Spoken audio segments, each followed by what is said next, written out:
The question... He's a jinx. He's what? He's a jinx. It's all his fault. West Ham lost. I haven't forgotten. So you're not having a career. I'm sorry. No. What? You will be. Not as a football pundit anyway. You will be sentenced to be my assistant for life. Gwen, what would be the threat, like the most worrying, maybe danger in Plumstead, which you would like to warn people against who are coming into this area? I think street safety is not there anymore in the way that it was. I mean, I know a few people now personally that have been mugged, and not terribly late at night, and it may be because they've been drinking or whatever, but whatever the reason, it shouldn't happen. I don't think the streets are that well lit, and if you move off the main drag, you're anybody's really. What would be the best side, which you would like to recommend? I think the diversity, the fact that you've got this, if you're prepared to be open-minded, you've got a really rich cultural mix, and most people are friendly, most people are respectful, providing you talk to them, providing you offer equal respect. And I think you can get a lot from that. And we have like ongoing festivals over on the Common, Plumstead Common, because that's really pretty up there. A friend of mine lives up there and calls it Plumstead Heights, but it's still Plumstead Common. But we have an Asian festival, and we have a festival in the summer that celebrates race, and then we have another one that's sort of an English medieval thing, but it's not. It's called I don't know. It's nothing. It's not summertime. I can't remember what it's called now. It's a something follies anyway, and that's really a mixed cultural event as well. And then you've got different types of music, dance, etc. Different people have stands up there, so you can actually broaden your interests. Or do you like it? Yeah. All those events. Yeah, I used to go up to those. I probably won't be able to this year as much because I work here now. But prior to that, yeah. Yeah.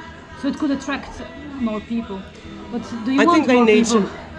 I think Plumstead, it's going to be the same as Woolwich because of Docklands, the railway extension, etc. It is going to attract more people anyway. At the moment, probably prices are competitive. But across the borough and within the borough of Greenwich, they need to sort of wake up now and think, well, what we're actually offering people, what we're showing them on a daily basis isn't good enough. And it isn't. It isn't good enough for the residents. If the residency increases, they're going to have to look again at education. They're going to have to look again at healthcare, because there will be more and more people wishing to use those services. Don't you feel discriminated as a white person in this area, which is so multicultural? No, I don't feel discriminated against. Sometimes it's a bit strange because you'll be on a bus. You're the only white person on the bus, or on the lower, because I don't go upstairs. And you think, well, when did that happen? Because then it's really, and if you go along the street, especially the nearer you get to Woolwich, and I've travelled I like Africa very much. So, I've been around sort of third world countries a fair bit, and it's getting like that. It's a very bizarre atmosphere, and people outside sort of talking and straddling the pavement and stuff like that, which you never used to get. And all the different shops saying all different wares, How does it feel? I quite like it, especially when it's a nice day. I was going into Woolwich, and I was on a bus, and there was a woman with a baby in a pushchair at the bus stop, and she was in traditional and African dress, and the sun was shining, and you just think, oh, that looks really nice. Now, if they were pushing against me on the bus, I'd think, get off. I need more space. But most of the time, it's fine. And I think sometimes the press don't help, when the press say reporting sort of statements other people have made that have got little evidence to back them up about people getting all the housing. The schools are nearly all black and things like that. I don't think it helps. And people don't differentiate between black, Asian, So it all becomes one mass culture. And it shouldn't.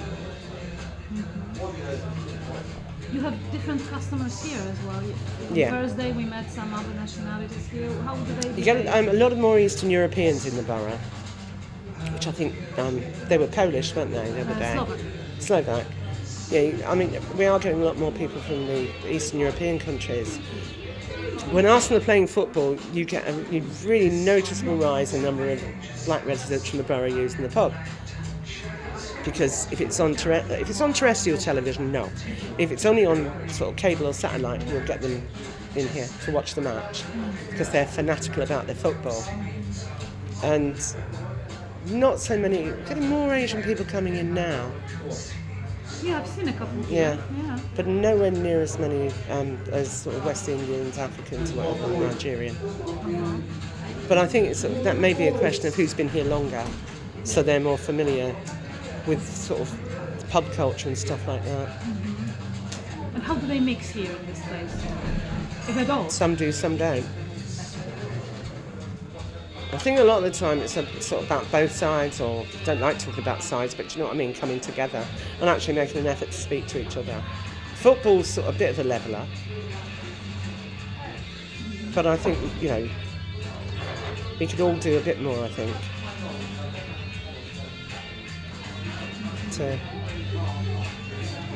to improve the ambience, I think. There are still people who are going to be racist and hold really strong racist views. And you hear them sort of at odd times, like St George's Day and things like that, when people become quite patriotic, and maybe during the World Cup. Some people still are. Of course. You know, and I don't mean, oh, of course, don't be silly. I just mean, yes, you're always going to have people that hold those beliefs. Because we've got to blame someone for any shortage, any shortfall, any inequality that they feel they see. Real or imaginary. I had a discussion about 2 years ago, and people were talking about housing and banging all about. At that point, it was reported somewhere that I think it was 37% of accommodation is taken up by culturally diverse client groups. And they were giving you, and I said, if it's 37%, for God's sake, I mean 63% aren't. So that's not. You've been taken over. You know, that's a fairly modest proportion. And I think in this country we need to remember, one, we went out and took over every bloody country you can almost think of, really, or attempted to. In a lot of cases we raped the countries, took all the minerals and whatever, did our bit for the slave trade, then suddenly became very moral and took the high ground. And we sort of disenfranchised whole groups of people. We did it to India, we did it to Africa. Don't think we'll be doing it in Iraq. Certainly don't think we'll be doing it in Iran. But I think America would certainly like to make those moves and like us to follow with them. Do you feel all these tensions here in this place? Does it ever come up? Not really. Not actually in the pub, no. Sometimes you do get heated discussions, but it's not about them over there or whatever. People seem quite at home here. It is quite, I mean, it's a nice family pub, family-run pub as well. And, I mean, Debbie won't have any trouble, nor will George. If anybody's swearing, even swearing loudly, they'll get asked to pipe down. And if they don't take any notes, they'll be asked to go. You've got a nice garden out there that children can use. We have barbecues out there in this, you know, when the weather's warm. Not today, but when the weather's warmer. And we have the quiz on a Wednesday. Excuse me. And we have a crib team, which is the card game those chaps were playing over there. So yeah, there is a real family feel to it, and people do care about other people. When somebody's ill, you know, when I was in hospital, I had so many visitors from here, from people that I'd made friends with here. And, you know, the very least you get is a card or... So yeah, it's quite nice. And Debbie takes a sort of local interest, and I mean, we're looking at holding a charity event in about a month's time for somebody who's quite seriously ill. And it's somebody who's been a regular customer here for years. Since, well, I've known them since I was 15. They were 15, so it's... Would you turn to your customers when you are in trouble? Probably not, but that's me. Where would you And I'm quite a private person. So where would you go to? Close friends, probably. I probably wouldn't, because now it's a bit like I'm part of a team at the moment. And people don't come in here to listen to the woes of the staff anyway. They want a break from that. So no, I wouldn't. I'm sure other people tell each other all sorts of things. And to you too, Yeah. I'm sure. If you could, Wayne, if you had power, what would you change in Plumstead if you had all those investments running at the moment? I'd still look at amenities for young people and for older people as well. I mean, we've got sheltered housing, there's damn all else going on for anybody older unless you're going to Woolwich or anywhere else. And I do think there needs to be some kind of drive to support younger people, where they can go in the evenings and mix, listen to music, learn a bit more about citizenship. And I know that's being thrown around at the moment, but it's something I believe in and I have believed in for a long while. And that's why people become disenfranchised, because you don't feel part of the community, you don't feel like you own any of the community. So is this place a community at all? It is, but I mean there are huge parts. We've got, in my street, they don't live in my street, we've got these kids, these Somalian kids that wander up and down. They've got nothing else to do. And I've spoken to them, I was talking to them one and I said, if you had somewhere for you to go, would you go there? Yeah. You know, and they were talking about they'd like somewhere where you can learn how to do DJing, mixing and stuff like that. But there's very little. Have you read in the local paper that they are going to close the leisure centre in Plumstead? No, I haven't. There's not much happening there anyway. They're going to close it down. Which one then? It's the waterfront and then No, there's... in Plumstead there is the leisure centre, just by the library. You see, that's how little I know. Because I didn't even know there was one there. Yes. I used to go to a Keep Fit class up there, and that wasn't... So how do you well use the high attended. street for yourself? Apart from walking along it, Shopping? yeah. That's it, Anything mainly. else, like No. library or local I don't go to the services? library now. I get my own books. Any offices here, legal advice offices? Hairdressers? There is. Oh, I go to the hairdressers. Ah. The tattooist. There's a legal advice centre over there, but fortunately I haven't had to use it. But yeah, I use the hairdressers. Which And one? I've had a tattoo. You've been there, I think. Oh, Studio One. Oh. Yes, Karen's been doing my hair for about a year. Oh, that's nice. Doesn't look like it today, but I am seeing her on Tuesday. But I'll be working. It is a lovely place, Studio One. Yeah. The clientele are amazing, I think. They know each other, Yeah. looks like, yeah. It's just really funny in there sometimes. You know, in Steel Magnolias, Uh-huh. the hairdresser, that's what it reminds me of. I know it's not set in the south of America, but you get all these women coming in. They talk about the most bizarre things, the most intimate details of their lives, and everybody knows it in there, and then they all disperse. But there have been some really good friendships made in there among a lot of women. Was it always like that there? No, I used to use it. I stopped using it. There was another woman who ran the hairdressers.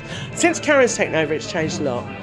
There was another woman there, and she had mental health problems, and it just the atmosphere wasn't there.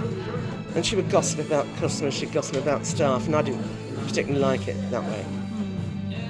And I wouldn't like it here if people did that either. I mean, there's always, if everybody's interested in gossip. Oh, Debbie's back. Oh, there she is. Hello. What's the difference for you between East London and Plumstead? East London.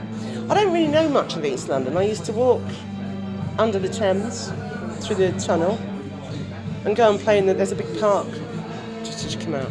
I used to go and play in that. And I've not really done a lot of work in East London either, so it's a bit of a... No, okay. Do you think that the Olympics can change something for Plumstead? I think it could. But I think it needs a lot more support. I went to a council meeting once when I was working. So it was around resources for substance users. And the chair of the meeting refused to believe that homosexual men, if they had a homosexual worker, a male worker, would try to come onto them. He said, it's nonsense. No, I'm not sure what his experiences were. But it was just like, we were laughing because this woman had spent 3 months compiling a report which actually stated that. She interviewed 10 gay men using drug services and they all said the same bloody thing, that yes, they would. So if you've got any type of body within the council that's that narrow in their viewpoint, you're going to find it damn hard to change anything because you'll just reject things and it's nonsense, it doesn't happen. And then we were talking about the same meeting, smoking cat, and Asian families now, it's the women that were coming forward saying it's a problem. It's a problem for some of the younger women, but the biggest problem was their husbands, partners, sons smoking it, and the changes it had made to their own domestic lives. Oh, but it's not a problem for the men, so let's forget it. You know, and that was the attitude, and it wasn't about that, it was about we haven't got the resources to meet this need. And things, you know, it needs to change, and I think the council needs to be far more open as well. Oh, by the way, have you ever seen here any Indian ladies in traditional suits? No. No, just several in European dress, but not. I can't think of seeing one. On the streets, yeah. Yeah. But not in here. No. Do you go out anywhere else here? I don't have that much time, to be honest, especially since I've been working here. So where do you meet up with your friends? At home, usually, or at their homes, or here. Do you know any other pubs? Not really, I don't. I'm a creature of habit. I mean, I do know them, because I play in the crib team, so we go to all the other pubs. But I just like it here. I can walk in here on my own. I can sit and have a drink on my own and not be bothered by people, or you get drawn into conversation. You're not harassed. So I like it. When have you heard about the bridge, the Thames Gateway Bridge, which is going to be from Beckton to Thames? Yeah. Do you think it's a good idea, or can it change anything into the area? The bridge itself. I think apart from increasing access, I can't see it's going to change very much else. You can see how hordes of marauders from Beckton coming here, but it just may make sort of transport over, because I mean I've been offered jobs recently in the north and the east of London via an agency. The transport system doesn't support that. You've got to go back into London and get back out again, and it's a real hassle. So for it may increase the opportunities for commuting and employment in other areas, but I can't see it doing more than that. For the community. Yeah. Yeah. If we knew what the community may is. also increase traffic, which will be the downside of that. Yeah, I still would like to ask you about the community. Is it possible actually to keep the community together if there are so many different races, nationalities and new people? I don't think it's about keeping it together, I think it's about bringing it together, and I think that hasn't happened.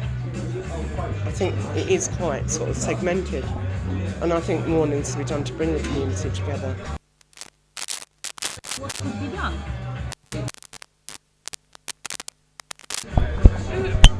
Will you stop it, woman? I think there needs to be more opportunities for people to meet up. And I think the festivals are great, but it's like, you know, you go to a good party and you meet people, then you never see them again.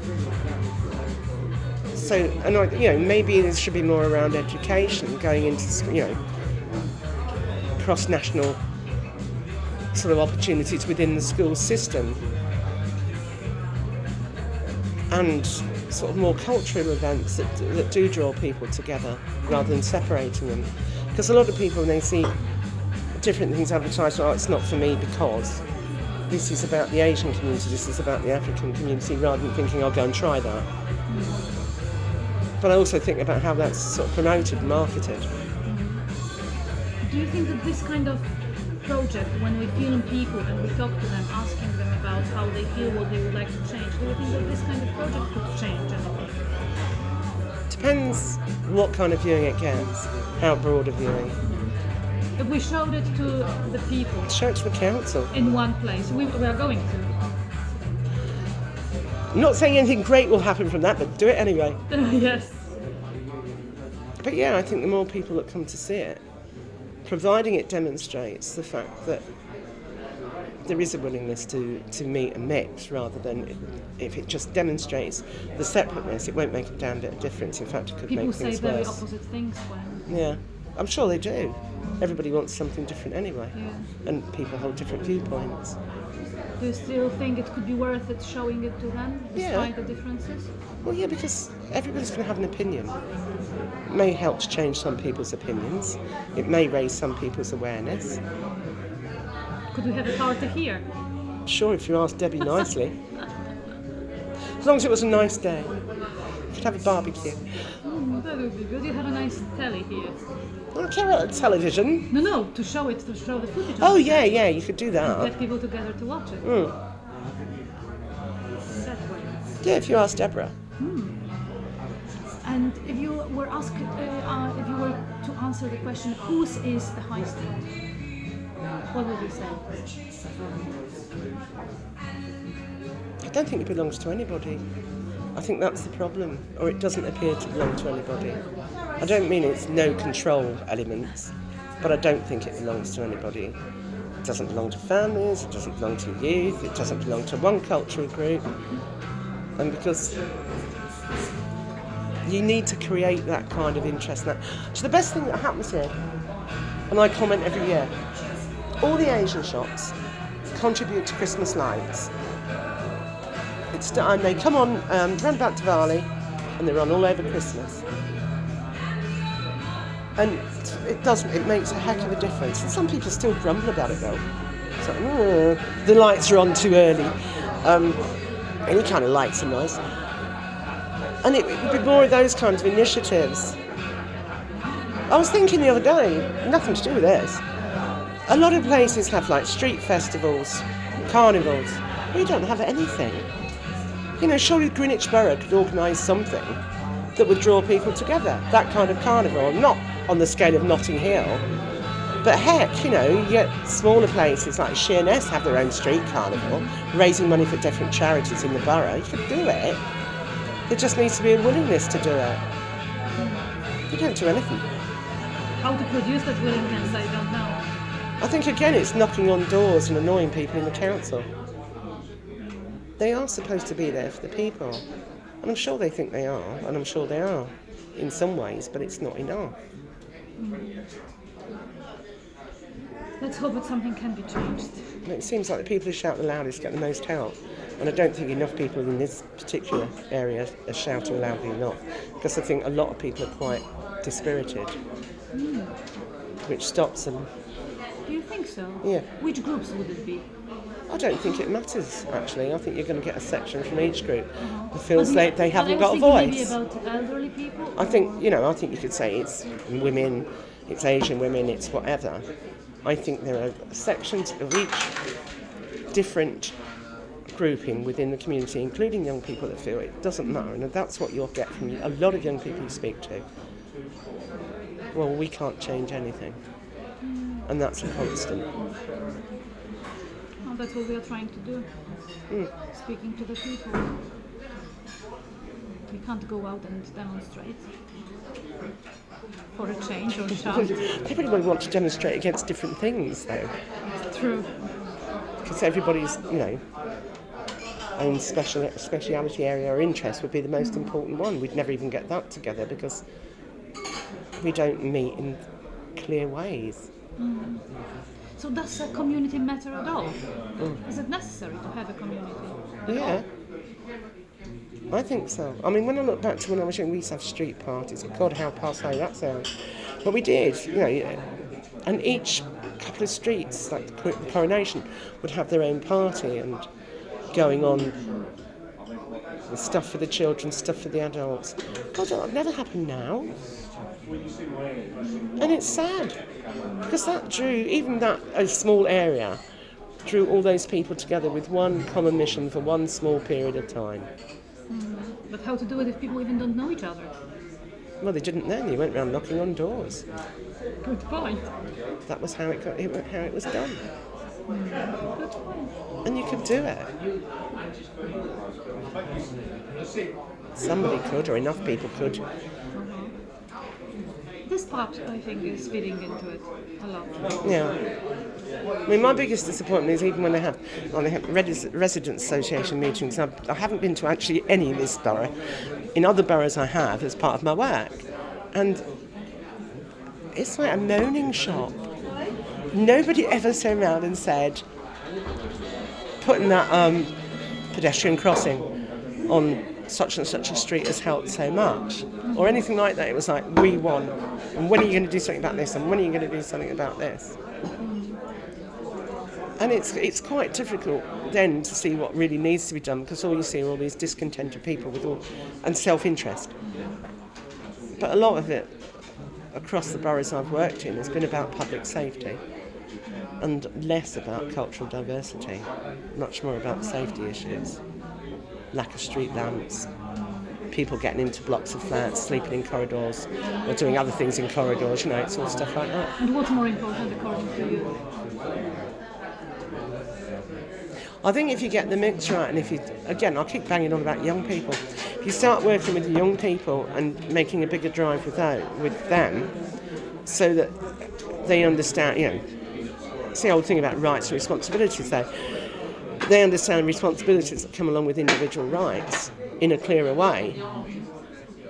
I think then you're going to move forward, because that's your future. You're not going to change the past. All you can do is make changes for the future.